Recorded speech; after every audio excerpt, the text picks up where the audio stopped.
Thanks so much for having me. My name is Jim Seidlecki. I'm going to host this morning's conversation, and really excited to be back with you all. Today's conversation is certainly going to be dynamic with incredible elected officials joining us. We're going to cover a lot of ground this morning, including our shared regional vision, housing and economic mobility, transportation and infrastructure, economic development, and business growth. Of course, future outlook will be on the plate, and the famous fire round questions are part of this morning's process. So I know our elected officials are ready for that, but we're going to hold that off until the end. So please join me in welcoming to the stage this morning. We'll start with Steve Conklin, the Edgewater Mayor. Laura Weinberg from Golden. Bud Starker from Wheat Ridge. Mayor Lauren Simpson from Arvada.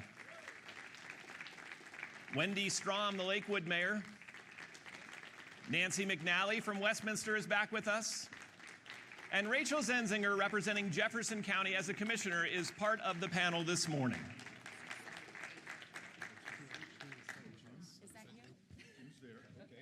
We're going to take about 10 minutes per section, which means each representative is going to have about a minute per question. I'm going to keep an eye on a clock to make sure that we move along to the next question or section and ensure that we cover as much ground as possible this morning. There is no need to answer every question. Ditto is a perfectly acceptable answer. Just want to throw that out there.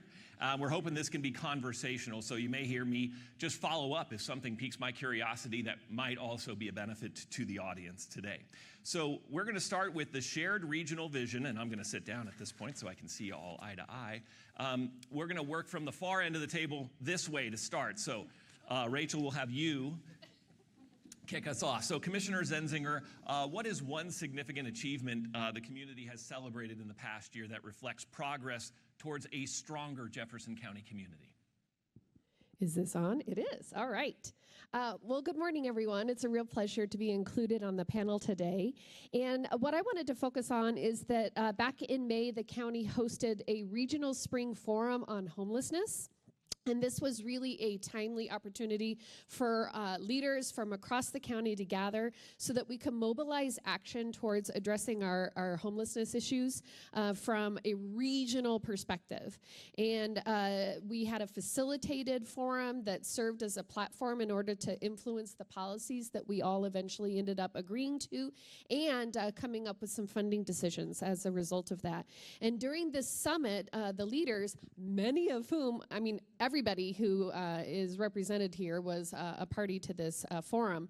And what we did is we developed specific short-term decisions in order to address service gaps that we knew would be coming in the coming year in order to build upon our severe and extreme weather response. It was a really exciting forum. Everybody got to participate from the various city councils, including the mayors and council members and staff, key staff as well. And we were able to identify resources, we were able to come up with action steps, we came up with timelines for implementation, and it was really just a shining example of how a region can come together to solve big problems. Great. Thanks so much, Commissioner Zenzinger. We'll pass the mic to your right and have Mayor McNally answer the same question. Anything over the past year, significant achievement in the community of Westminster that you've celebrated that really reflects a growing community? Let me first answer a question that I've had lots of questions today. I'm doing fine. I'm in my third year of cancer treatments and in my second trial with Sarah Cannon. I'm doing great. Last year when I was here, I weighed 90 pounds. And as I parked, yeah, I got some meat on my bones. The doctor's very happy. But when I parked here last year, I didn't know if I could crawl to the front door. So I zipped it right in here today. So I'm good. I am good, and thanks for everybody for all your thoughts and prayers. Great example of what we've done in the past year. We also individually have looked at, as a council, the last 4 years, wanting to be able to have differently priced pieces for people of all incomes to be able to have that first crack at being able to own their own home. And so we've been working diligently on that and have 4 different projects where at different mediums of what people make will be coming into action. And just 1 or 2 nights ago, we had a groundbreaking for some condos. It's been at least 2 decades before we've done condos, but there's going to be 20 in downtown, and that builder has thought outside the box, literally, to make this happen, and they're beautiful. Thanks so much, and congratulations on downtown and what you all are doing in that space as well. All right, Mayor Strom, let's talk a little bit about what we can expect in Lakewood moving forward, but more importantly, what you've done over the past year to build some community, and anything in particular that you're incredibly proud of. Thank you. I would, as one of my counselors says, double click on Commissioner Zenzinger's comments about homelessness, that us coming together more cohesively, more collaboratively, through the process. Like, it's just been, we've spent so much work and time on that this year, because addressing homelessness in our corridors especially does really very much impact economic development. So we're very excited about working together closer with that. And I will say also, on the missing middle, Lakewood just on Monday night passed their final tranche of the updated zoning code, which our hope is that it will open up more opportunities for that missing middle housing, so that we have that community and we have our younger people and our older adults being able to age into place, but in smaller homes. So celebrating that this morning. Great. One of the wonderful things about Jefferson County officials is that you do bump into them out and about in town. And the last time I saw Lauren was in an art street fair in Arvada. I brought my family. She was with her family. That is one of the things I love about the local elected officials. You will see them at the restaurants in your community all the time, and they're very approachable. So I got to walk up to Lauren and give her all sorts of credit for this incredible event that was going on. Great to see you again. They did so much to plan it. Yeah, and that's exactly was her answer then. She's like, I had nothing to do with the planning, but thank you. A lot of great things going on in Arvada. What would you point to over the last year? You know, I have to echo the comments of Commissioner Zenzinger and Mayor Strom. The collaborative nature we've taken on homelessness has been really special. I want to shout out a project we've done here in Arvada that I'm extraordinarily proud of. You know, it's no lie that we've had some conversations about homelessness over the past year. I think you all know what I'm talking about. But we don't let that stop us. We don't let maybe some divisiveness or some disagreements stop us from making progress. And what the city did when certain plans didn't work out was we pivoted. And we got a grant from the Department of Local Affairs, DOLA, to begin services with housing, temporary housing, what we call bridge housing, at the Suburban Studios Motel. And we're starting to see the outcomes of this now. It went into effect on January 1. And what we're seeing now is more than 100 individuals who have decided they wanted to change their lives, now become stabilized in housing, many of whom have moved into permanent situations, others of whom moved into a treatment situation, but more than 100 individuals off of living on the streets and changing their lives, which is absolutely incredible. Extraordinarily proud of those results, extraordinarily proud of our team here in Arvada, in particular our homeless navigators, Hudson and Alex, who have been doing that hard work, as well as all the individuals who are taking control of their lives, making the changes they need to make, and getting back restored with their families, with their communities, and moving forward. Great.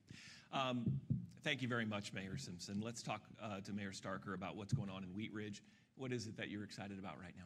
Jim, thank you for having us, and I want to say a special thank you to all of the Chambers of Commerce who have collaborated to put on this event. So that's a good theme in our city and around the county. Wheat Ridge has always been a farm to table sort of community, if you will, community of farmers. We're really excited to have opened the Green at 38th, the new urban park right on 38th Avenue, just a little bit east of Wadsworth Boulevard.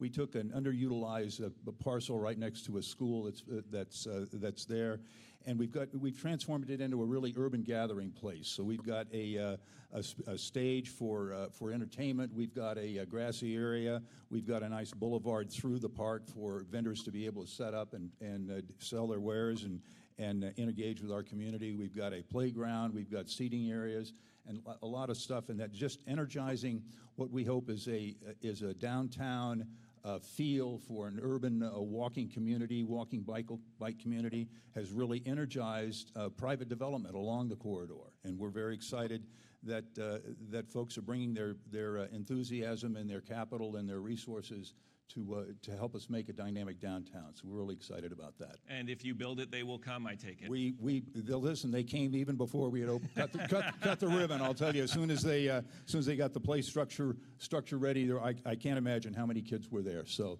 Great, and a great gathering place for generations to come.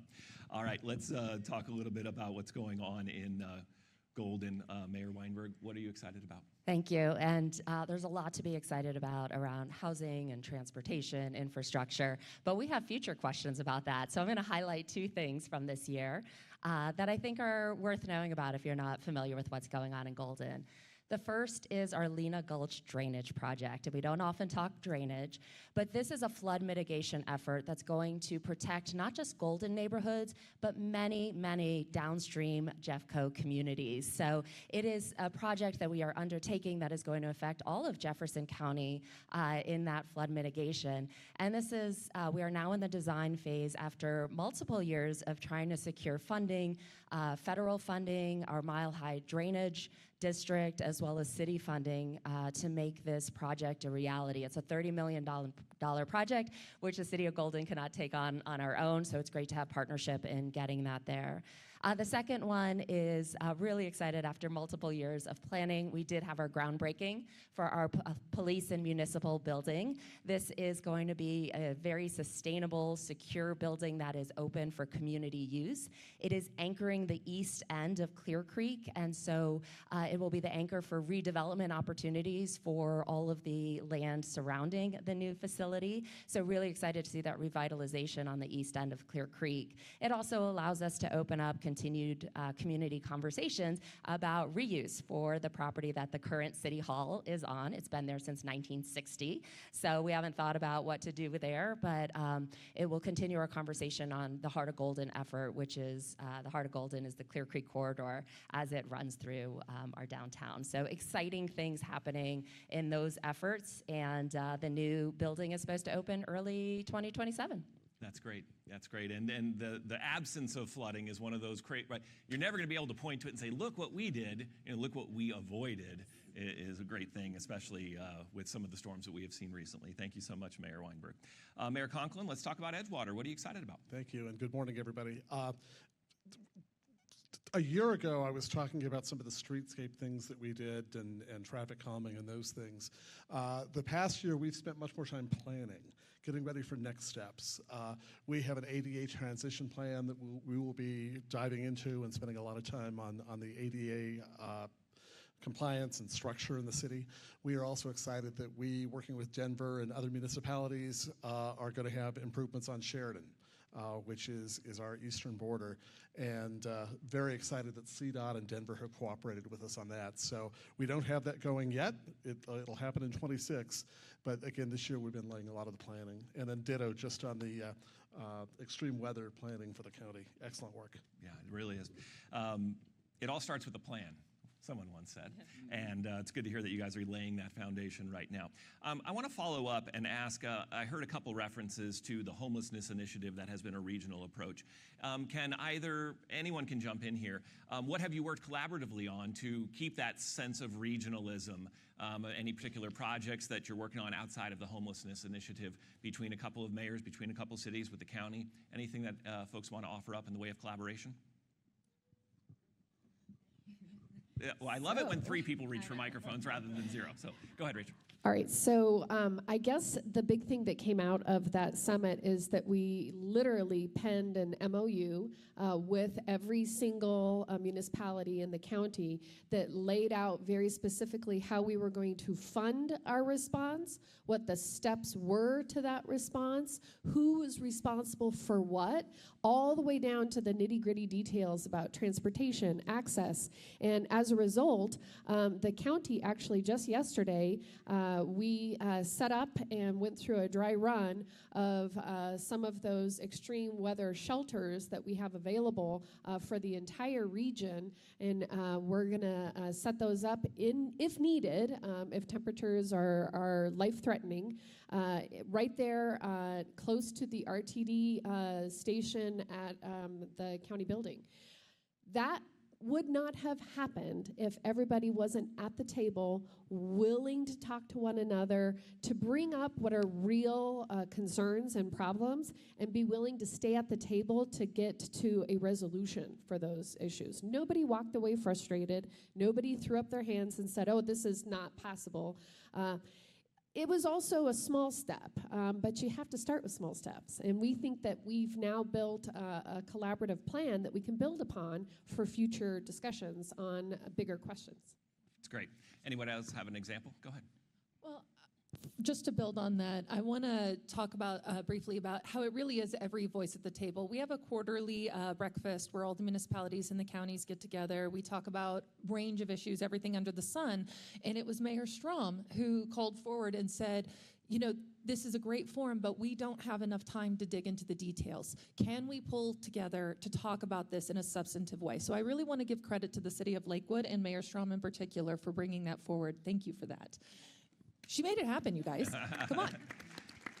That's a great example. And so we do this across so many things, whether it is transportation planning, I would say is another huge one, in particular between the county and the cities and those of us who have large unincorporated areas, or even city to city.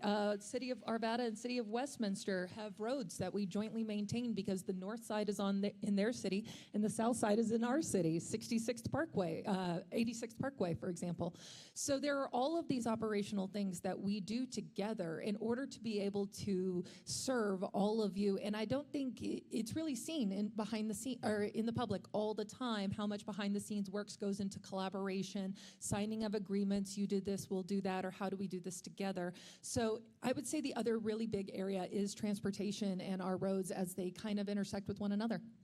And we are going to get to transportation and infrastructure in just a moment, so keep that top of mind. Let's talk about housing and economic vitality for about 10 minutes here, and we'll kick it off with Mayor Conklin from the Edgewater perspective. How is your city approaching housing affordability, and workforce housing is always a problem? What partnerships are most critical to some of the long-term solutions you're planning? I guess going first, I can't say ditto. Not yet. That's a tough enough question. That would be a relief to be able to do that. Edgewater's a small community. We have 5,000 people and 0.7 of a square mile. We do not have a lot of open land. And so one of our challenges is trying to work with the naturally occurring affordable-ish housing, keeping people in their homes. In all honesty, there are a lot of challenges coming from the legislature that make that tough with land use changes and some of those things that are exerting pressures, especially in a community the size of ours, without that open space. Over the past several years, we have acquired some land. We have not yet had the public process with our community to talk about what that looks like, what that becomes, but obviously that's one of the intents is to be able to work on truly affordable housing and housing that people can access and stay in. A lot of the things the state did were not about affordability. And so it's a challenge for the communities to try to really make that pivot. I'm looking forward to all of these answers because you all come at it from a different perspective, from small to large, and a lot of different challenges unique to your communities. Mayor Weinberg, what is the challenge and how are you addressing it? Yeah, I could talk about housing for a really long time, but I won't. I do want to highlight something. So Golden has been working on housing for more than a decade. It is a complex, challenging problem that cannot be solved by any one local government. It is an everybody at the table approach that is needed, and we are taking an all of the above approach to try to make sure that we have diverse housing options for all household types and income types in our community. And so some of the things that we've done just in this last year, I wanted to highlight because it shows the different types of partnerships and the different work that we're engaged in. So we did adopt as a city a fast track approval process for new developments. So that's on our end, the approval side. We also supported with city and urban renewal funding Foothills Housing Authority acquisition to preserve existing affordable housing. We purchased ourselves the first units to be owned by the city to preserve affordable housing, so we now have city-owned housing. We also supported with city and our DDA funding, the Downtown Development Authority, a Habitat for Humanity project, which is bringing the first for sale permanently affordable housing to downtown Golden. Real excited to see that get started. We also approved a private development for workforce housing, so no government funding involved, but dedicated to that middle income workforce housing. We've established a new affordable housing trust fund to help support projects, and we expanded our eviction prevention efforts. So we are trying to keep people in the housing that they're in, trying to preserve that naturally occurring affordable housing. As we know, when things get redeveloped in Golden, they end up over $1 million, which isn't really super helpful. And so we're taking that all of above approach, and we're looking to partner pretty much with everybody. Because like I said, it's going to take everybody to make sure we have the housing we need for now and for the future of our communities. And that takes private, not just the developers, but the employers, the people who are employing the workforce. It takes nonprofits, all our wonderful nonprofits that exist in Jefferson County who are working towards solving housing. It takes all of our governments, local as well as state and federal support. And the one that we don't talk about a lot, and I don't know if there are any in the room, but when we talk workforce housing, we talk about the workforce. And we don't often have in the room in our housing discussion those employers, the fire districts, the school districts, the park districts, the business districts. We need to make sure they're at the table too, because when we talk workforce housing, it's their workforce and they have to be part of the solution with us. Great point. Mayor Starker, anything to add in a different perspective from how things look in Wheat Ridge? You know, Jim, I hate to follow Laura, so I'm going to go ditto, ditto, and ditto. She really hits all of the high points. I wanted to do a couple of things. We've been working with the Proposition 123 with a commitment to have faster permit reviews and approvals through the process, committing 3% annual growth in affordable housing for the Prop 123. We have an active, naturally occurring affordable housing. A lot of our housing was older stock, and we've been trying to preserve those because when a little house gets torn down, the house that replaces it is $1.5 million. So that's not a good thing. We've allowed accessory dwelling units in the house. We've waived our parking requirements.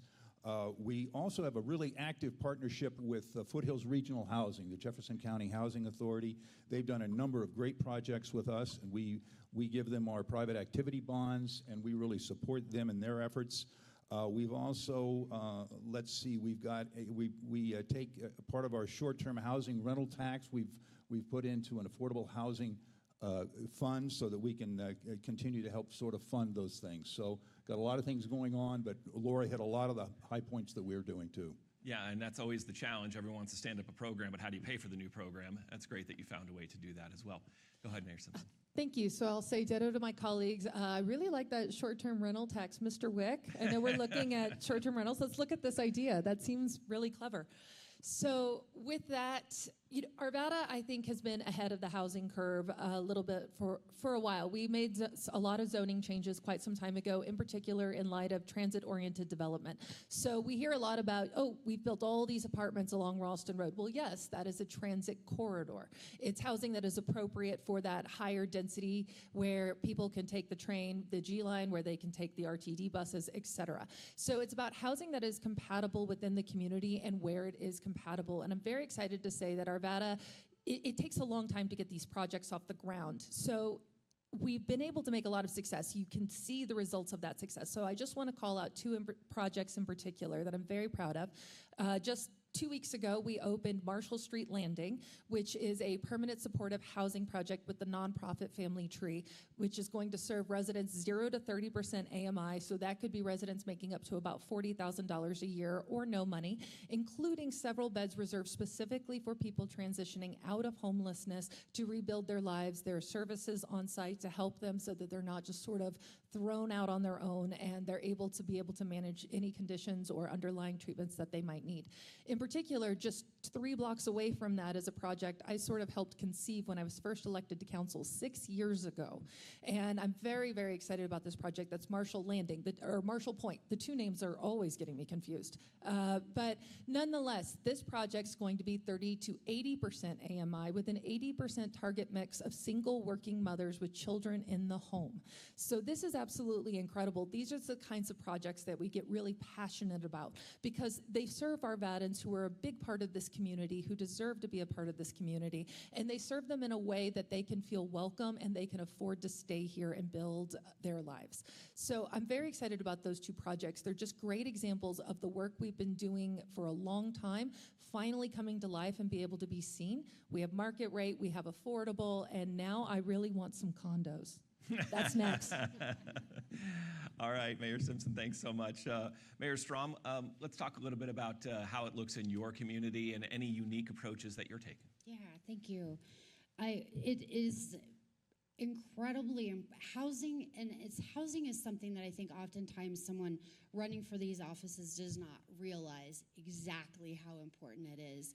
But lending itself to economic vitality, to your point, like we've got employers that need to be able to afford to employ the people that they need to amply staff so that they're serving their patients, their clients, and all the things that as well as they can. And it's something that very much requires all of us coming to the table, all of us doing these things.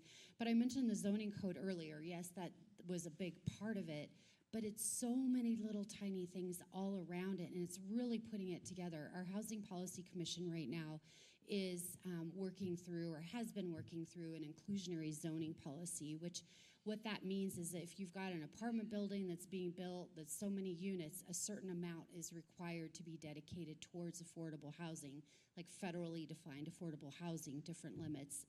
And so we're working through that, but we found that it's not just about saying, okay, developer, you need to set aside this many units. Right now, no development would happen. Honestly, a lot of new development isn't happening right now because a number of things are making it so cost prohibitive. But inclusionary zoning, even more so, because we're saying now you need to add 5 more units or 10 more units and you're not going to be getting market rate rent. So we're working through introducing an inclusionary zoning process that will actually work. We're also talking about, many may have followed, the state was looking at the idea of allowing churches to be able to build affordable housing on their property. That did not go through last year in the legislative session. The city of Lakewood is picking that up. We've had a couple of conversations now about how we might be able to enable some partnerships between some of our affordable housing developers and our churches that own the property to really bring online some of that affordable stock, they call it. Yeah. The last one I'll mention just briefly is the Colorado Gives Foundation also has a Bring It Home fund that they use to build affordable projects within our community, and Lakewood has, I think this is the 3rd year we've put money into that to invest in the ability for them to also contribute. Some creative solutions there. Hopefully some of them come through. Mayor McNally, you had mentioned some condos, and I know that's exciting for everybody in an environment where construction defect has been, 20 years of discussion, maybe 30. What else are you excited about from the housing perspective? Besides what everybody else has mentioned, our own area is looking at affordable housing and economic development, and they've put them under one roof so that they're looking at what the business community needs, what citizens and residents need, and they talk about that under that one division. So I think that will work well. Also, we're looking at the inclusionary policy, and I know Metro Mayor's had, maybe it was last week, but I don't remember, this week, we had a sub-meeting on that, and Broomfield gave a great report.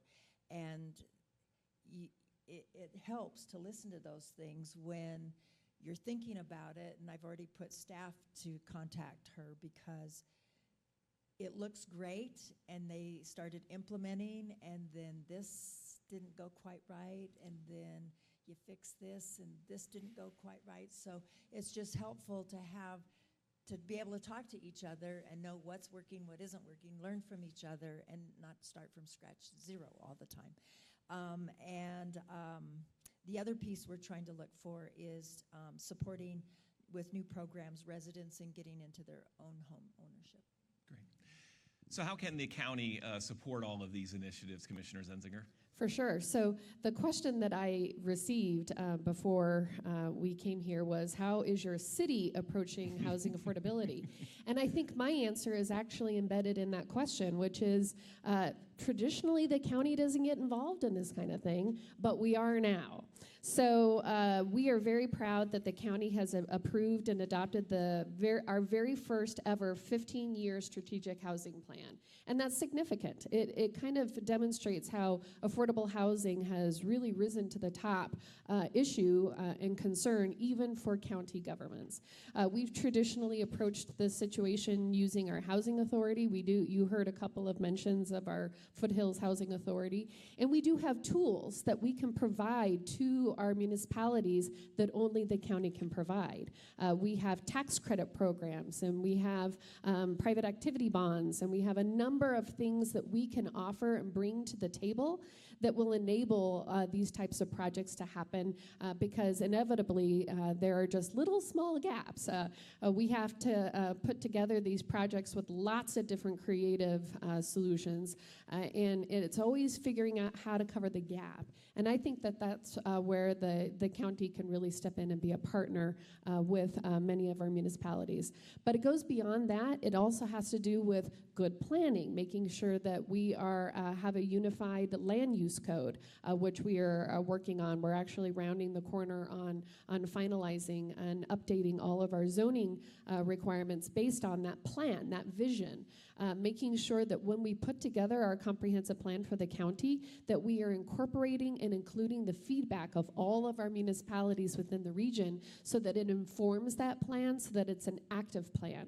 We are really proud of this 15-year strategic housing plan, but if we just adopt it and then put it on the shelf and never look at it again, it's not going to be very useful. So we have decided to take that plan and do a crosswalk with every function, every division of government that we have within the county to say, how does business information and technology touch our housing plan? How does human services interact with our housing plan? How does our human resources division interact with our housing plan? And being able to look at it from all of those different lenses generated some really creative ideas, and it also gave us a more comprehensive look about how we can implement that plan all across the organization. Great. All right, to borrow some of the parlance from earlier in the discussion, I'm going to ask you all to double-click on the part of your brain that goes to transportation and infrastructure. All right, so let's talk about those two for just a moment. And we'll start at the end of the table with Commissioner Zenzinger. How are transportation and infrastructure investments shaping growth and accessibility in Jefferson County? So I kind of talked about it a little bit when we were discussing housing, but we do have an initiative called Together Jeffco. It's been a 2-year process that's combining efforts to update our comprehensive plan. And a part of that is also to update our transportation and mobility plan, our community wildfire protection plan, our comprehensive emergency management plan, as well as our evacuation annex plan. So all of those things really touch on transportation, transportation corridors. And in order to be effective, we do have to think regionally. The county is the entire region. So when we are doing this kind of planning, we have to involve all of our individual municipalities and then also make sure that we're taking care of our unincorporated areas. And just making sure that we are connecting the gaps together because most people, when they drive on our roads, they don't really know when they're leaving Wheat Ridge and coming into Arvada or when they're driving up into the foothills when they've exited the incorporated areas and into our unincorporated areas. So it's really important that in addition to housing, that we're taking a regional perspective when it comes to transportation planning. I appreciate the street signs. That's how I know where I am. The little logos. I love the logos. It's helpful. Mayor McNally, how are you using transportation and infrastructure investments to shape the growth and accessibility in Westminster? Well, I don't know how many other cities deal with a power issue, but that is a huge one. And I think that could be the next thing that we need to collaborate on as a region, metro-wide, and not just with our local representatives from whoever the power sources are, but with the people that make the decisions, and we need to understand what hoops they have to go through for substations and whatever, so that we can be at tables advocating for them, because sometimes we can't build because we don't have power. Yeah. And that becomes tough. Yeah, no question. I mean, you think about all the data centers that have been floated and everyone wanted them. And in Colorado, we always said too much water, no good for us. Now the data centers are everywhere else, but they're sucking all the energy off the grid. And so this is a really important topic. I'm glad that you all are trying to address it. It's real. And then double click on everything you say. All right, Mayor Strom. Thank you. Almost jumped that. Yes, very much on the power. In fact, I can give a real life case, especially as we've been talking about the importance of housing and economic vitality. Our housing authority has won the ability to be able to do an amazing project that actually neighbors Edgewater up at the DMV on Pierce Street, and it was an affordable housing project that includes for purchase and also some for rental, and actually it included some other really amazing things. Like there were, I believe it was 2 homes that were going to be set up in a way that they would be for daycare, so providing daycare on site. And that particular project is still coming.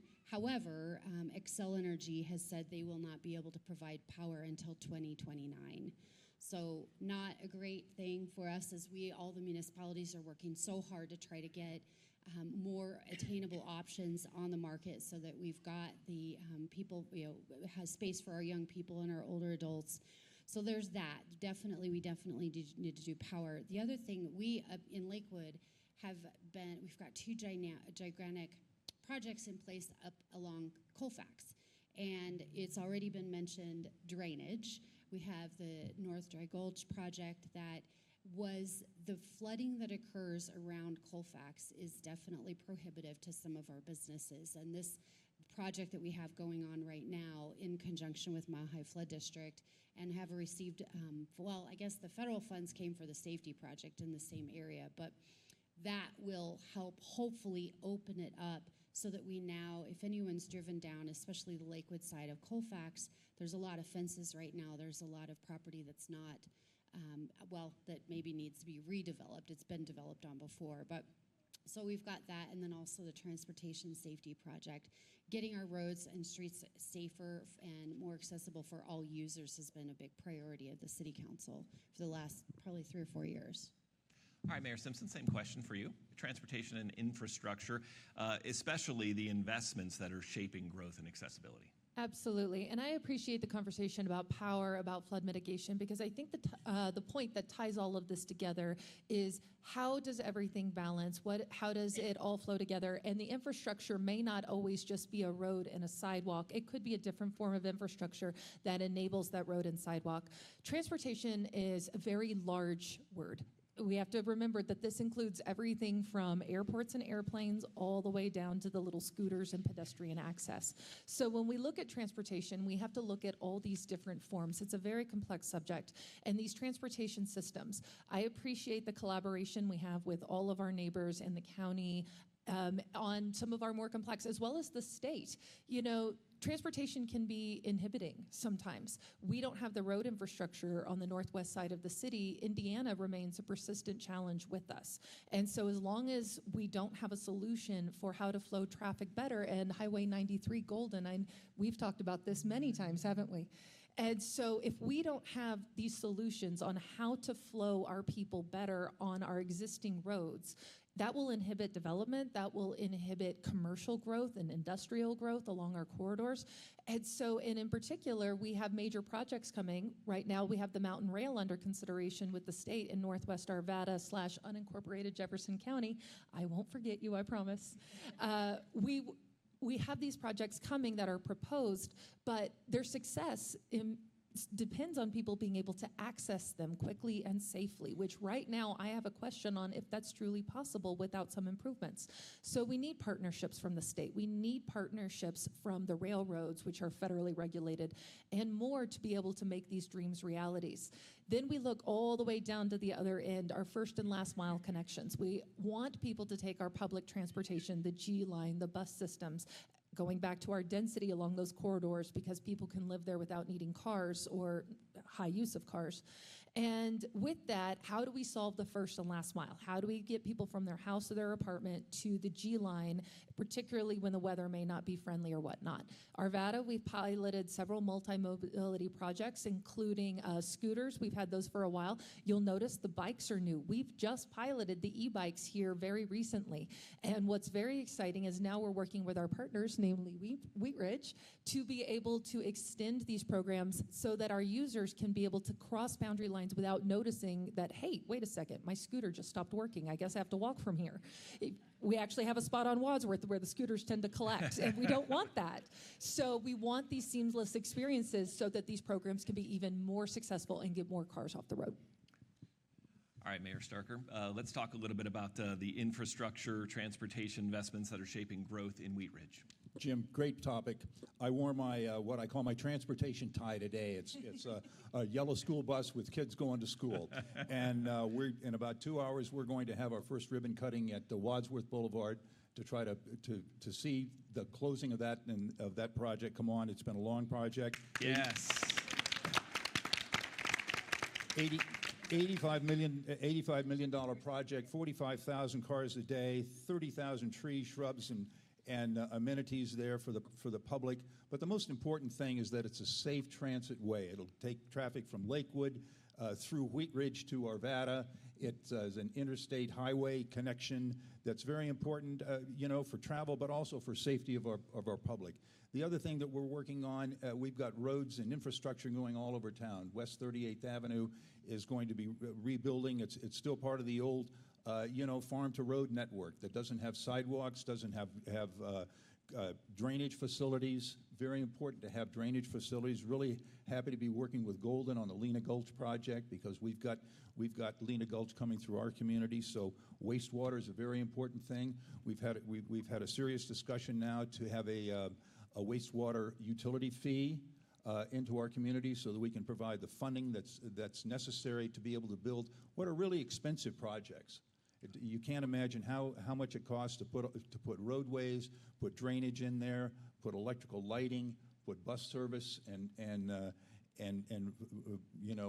bike and pedestrian assets into the community. We want to have a complete community that has safe travel for all of our residents on a multimodal basis. And a lot of these things are difficult because they take so much time, not just the amount of capital investment, because of the planning and everything that goes with it. So kudos to all of you for playing the long game on a lot of these projects. And I know drainage falls into that category as well. You had mentioned that earlier, Mayor Weinberg. Anything else from an infrastructure standpoint you'd like to mention? Sure. We do a lot within the city on mobility and transportation and improved accessibility. But I want to highlight a couple of things that show more partnership and cross jurisdiction. The first is our ORCART, which is a collaborative program between the City of Golden and the Colorado School of Mines to connect our community, the Golden community, with transit. It serves as that last mile connection to RTD, because RTD does not end up in Golden where people actually want to be. So we have solved that through this partnership. But that leads to what we're working on now, which is TDM, Transportation Demand Management, that we are working on as a city. And it is vitally important for the future to figure out how people are going to get around the city to and from. 90% of our workforce that lives in Golden commutes out of Golden every day for work, and 95% of the 20,000 jobs that are in Golden are people traveling into Golden from elsewhere. And so while our TDM plan is for Golden, we're looking for that cross-jurisdiction cooperation for projects such as the extension of the G line, which to me, a G line shouldn't end in Wheat Ridge. G should go to Golden, right? It just makes sense. It just makes sense. happens. It is the gold line. There are tracks. There is land for a train station. But it's that kind of cross-jurisdiction support and cooperation to make sure that a TDM plan in Golden can be a successful TDM plan for the whole West Metro area, because our workers, and who come to Golden every day are coming from across the metro area. So we can have great solutions within city limits, but it really doesn't solve all of the needs. And just one more, and that's the regional highways. We do still have a lot of people and a lot of cars, and we will for a long time. And Golden is home to a lot of highways, our regional highways of Highway 93, which was mentioned, and US 6, that see increasing amounts, not just of vehicle traffic, but in particular commercial vehicle traffic. And there's a lot of barriers and delays and accidents, frankly. And the city continues to work on trying to solve that, but as regional highways, US highways, state highways, it requires federal, state, county, and local cooperation to make sure that, the planning that we're doing, the designs that we're doing, we are launching a design project for Highway 93 this quarter, so that is exciting. But in order to see these things a reality, these travel corridors that really affect a lot of us in West Jeffco, we all need to work together to make sure that we can see those improvements. Great. Mayor Conklin, in Edgewater, what about transportation and infrastructure that is shaping growth and accessibility? And I know you keep asking the question, hoping we're all going to go there. At some point. We're kind of We're at the end of the line, so I'm really pulling for you. I just want to acknowledge, I have been honored to serve with Mayor Starker on DRCOG, the Denver Regional Council of Governments, for 8 years, something like that, and we have some other reps in the room from DRCOG. Every city has a representative on DRCOG. The Denver Regional Council of Governments is where a lot of those federal highway dollars come and are allocated out. And so there's absolutely cooperation. Edgewater, we have Sheridan, which is a state highway. We don't have a federal highway, but we're involved in the conversations with everybody else about how those things happen. So there is that regional cooperation. In terms of investments, I mentioned the work that's going to happen on Sheridan in 26-27, mentioned the infrastructure that we've done. But one of our challenges in a community like Edgewater, and I want to talk about infrastructure briefly, is being 7/10 of a square mile. The expectation from the state is that from Sheridan to Depew, we add basically 7 units per lot is the equivalent of what the expectation is in terms of that density. Where does the money come from to pay for the infrastructure to deal with the roads, the sewers, all of the things that come with that added density? So the infrastructure has to be a continued part of the conversation. In Edgewater, all of our property taxes go to West Metro Fire and go to Jefferson County for the schools and county services. So it is sales tax that Edgewater basically runs on. And if we are expected to add immense infrastructure with no way to fund it, that's going to be a challenge in the coming years. Yeah, big challenge, because those are big investments. All right, we're going to work to the fire round because we want to make sure that we get to our Wadsworth ribbon cutting on time, Mayor Starker. All right, so I'll ask you all to share the microphones as we begin with Mayor Conklin. Favorite local restaurant or coffee shop in your city? I declined to answer, just like last year. Real courage today. Real courage. No, to pick out a favorite in a community that is so small is challenging. Picking your favorite shop. I will say my favorite rooftop deck is Joyride Brewing. There we go. Awesome Thank you. That's perfect.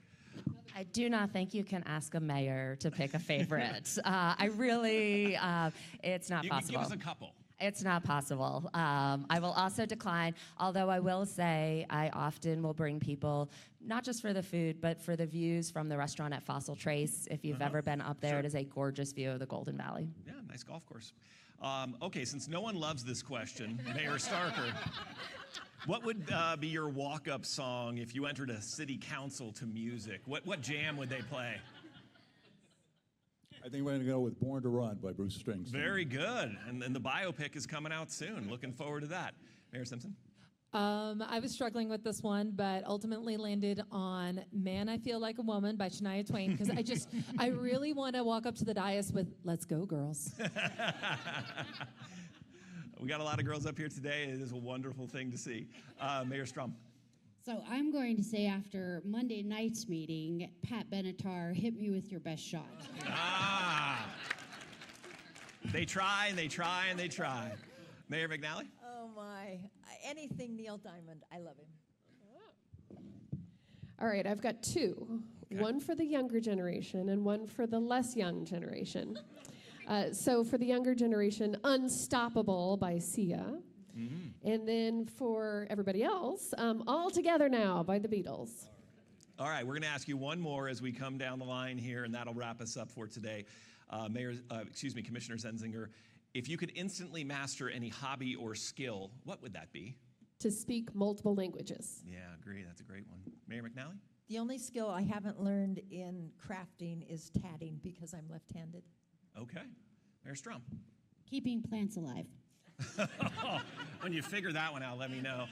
Mayor Simpson? I'm tone deaf, and I really wish I could sing. Agree. Mayor Starker? You know, my communications team said I was perfect at everything, but I think I could use a little help with almost everything. You've got them well trained. Mayor And Weinberg? Same for me as Rachel, fluency in multiple languages.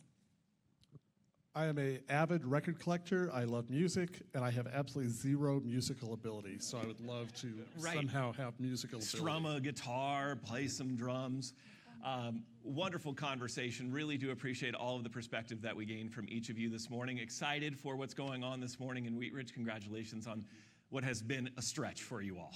Yeah, that'll be a great ceremony. And if this I morning. could jump in real quick, course. we have two mayors here that will not be returning because of term limits. And I just want to give a huge shout out to Mayor Starker and Mayor McNally for all of their years of service.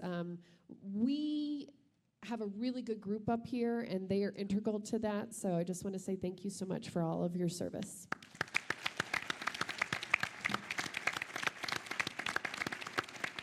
It's a great note to end on. It's a great note to end on because of the civil discourse that takes place in Jefferson County. It is the polar opposite if you watch cable news at night. And so it is always refreshing to come to the community, hear from the leaders of this community, how well they all collaborate, work together, and still maintain their community first. Somehow it is a wonderful working group. We'll have some fresh faces next year, but really do appreciate the contributions of all, especially our two mayors who will be term limited and on to hopefully something bigger and better in the future. Thank you for your service to your communities. Thank you. All of you. All right, with that, I will invite Cammie back up. You all are excused to grab your cookies on the way out, I'm sure. And I'll turn things back over to Cammie Welch. Thank you all so much for having me as well today. Let's give another big round of applause for Jim as our moderator, and let's another big thank you to all of our incredible mayors and county commissioners. We are very, very lucky here in Jefferson County to have such a collaborative leadership team that works so hard for our communities and our region, and so I am incredibly grateful for the time and energy of today. We had a lot of questions to ask of them today. We did not get to all of them. I might ping them all this afternoon and see if we can get their answers to the questions we didn't get to, and we will send out a follow-up email to all of you as a thank you for attending. We want to make sure we recognize those questions. We also want to make sure that our sponsors are able to share their stories, so we'll include a little bit more about our sponsors in that email as well, but appreciate that piece. Wanted to share a couple updates that might be relevant for some of you that are here today. First and foremost, we do have a voter guide that will be coming out from the Arvada Chamber. So it has the Board of Education as well as the Arvada City Council. I know that doesn't apply to all of you, but if you're interested, that is out in the world, and we encourage you to take a look at those candidate forums to learn more about the candidates. We also have an incredible upcoming AI workshop. We have a speaker coming in who is nationally renowned for his knowledge and ability to teach people how to actively use AI in creative ways. I know we've all dabbled. If you're wanting to go a little deeper, that's a great forum to join. We also have a marketing boot camp coming up next week. So if getting more customers is a piece of your strategy that you're working on as you move into 2026, that will be a great opportunity. And then, of course, our leadership luncheon in November is another amazing opportunity to come together. We also want to recognize that as many of our peers that are here today have great events coming up as well. So the Golden Chamber has their annual business summit on November 5th. Please check their website for more information. And then the West Metro Chamber, another amazing partnership with many of us, is doing their Perfect Pitch event on October 29th. So we'll get those events also included in the email that we send out to all of you. But we appreciate you very, very much for being here today. Again, thank you to our sponsors, Republic and Comcast, as well as our partners from the the other chambers. Let's give them one more big round of applause as we close out today. Thank you, everyone, for joining us. Have a fabulous weekend.